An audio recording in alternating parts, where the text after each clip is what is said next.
Teachers can ask up to 400 questions per day. This equates to about 70,000 questions per year. It's no secret that questions play a large role in the life of a classroom.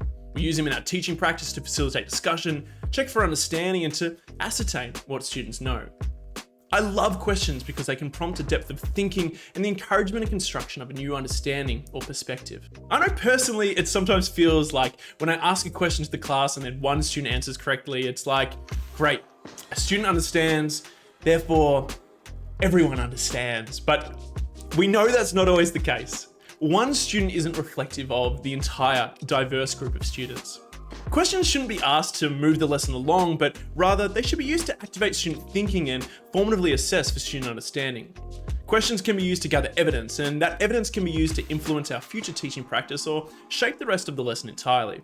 It means that what may have been broadly planned for tomorrow's lesson may need to change slightly, and that's a really good thing. By posing questions and choosing the same confident students who always raise their hand, reinforces to the other students who are not thinking or listening that it's okay to be disengaged. It suggests they don't need to be a part of the discussion and that it's easy for them to separate themselves from the lesson. I love Dylan Williams' approach to questioning and having a no hands up policy. He's spoken and written a lot about the role of questioning and how a traditional hands up approach often means that teachers are only hearing from the confident, articulate students who typically always volunteer their thoughts for everyone in the class to hear. Now, the alternative doesn't mean that students can't raise their hand to ask questions themselves, but instead, it means that students can be called upon randomly. By randomly choosing students to answer, it creates a collaborative and safe classroom culture that suggests everyone in the class is involved in an equal part of the learning process. By doing this, it can instill some level of anxiety and apprehension, and especially if a student doesn't have a response or is fearful of being embarrassed by saying the wrong answer. It's why it's important that some ground rules are established. You can communicate to the students beforehand, it's okay to say, can you come back to me? And when a student does say this, choose a few other students to answer and then come back to the initial person. Even if they repeat or rephrase what someone else has already said, they've had the opportunity to think, learn, and engage. We can model this for students in our conferring too. If they ask us a question and we don't know the answer, it's okay to say to them, I'm not sure, let's find out together. Questions can also be phrased so that they're more open rather than closed. Planning the types of questions you'll ask around the sentence stems, what do you think, how did you decide, or why might it be?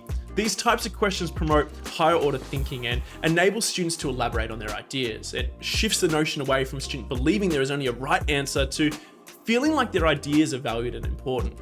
Follow-up questions can be asked, so as a teacher, you're facilitating a discussion. Could you build off what someone else just said, or do you think differently? Suggest to students that they need to be active listeners and that we care about their unique perspectives.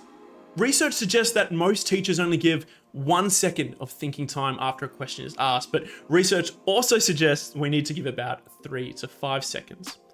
Now, that silence can initially feel uncomfortable, but it provides students the time to frame their thinking and formulate a response. There are, of course, lots of ways to promote random questioning. You might have seen colored icy pulse sticks or pulling the names out of a hat, and they work, but I often struggle to carry everything, so I use an app on my phone called Popsicle Sticks. It's free to download, but there is a small cost if you want to add multiple classes, but there are thousands of other similar apps available.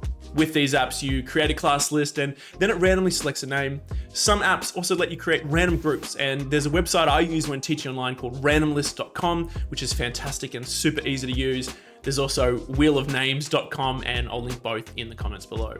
Questioning can be similar in a staff meeting too. A question might be the centerpiece of a discussion, but you may only hear from the same people and not hear from others who have something extremely valuable and insightful to offer.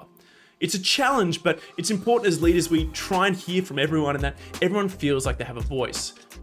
That's why I love asynchronous styles of collaboration, because people can communicate and express their opinion without needing to do it under the time constraints of a traditional meeting.